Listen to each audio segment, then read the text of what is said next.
What's up guys, welcome to another video. And friends, today's video will be on MS Excel. Friends, as you can see that I have written the term data transpose over here.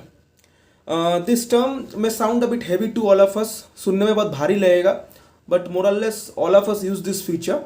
But I will show you a shortcut or a trick to use this feature more efficiently, and the main point is to save time.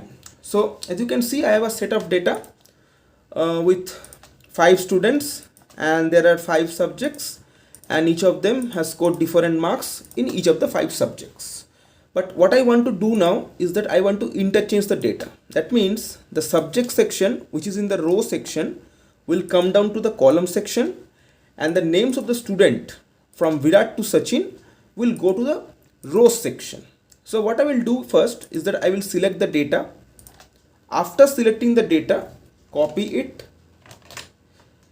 After copying it, press on a cell. Remember, don't forget to click on a cell.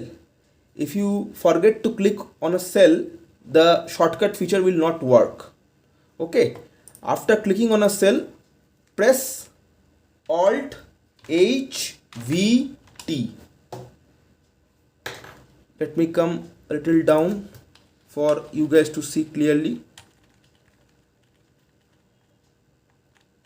See, just compare it. The subjects was in the rows section. Now the subjects have come down to the column section, and the student's name, which was in the column section, have gone to the rows section. So this is basically data transpose. So hopefully you will like this video. Please like and share it with your friends, families, colleagues, everyone. Please subscribe my channel, and please press the bell icon for instant notifications. Thank you. Love you all.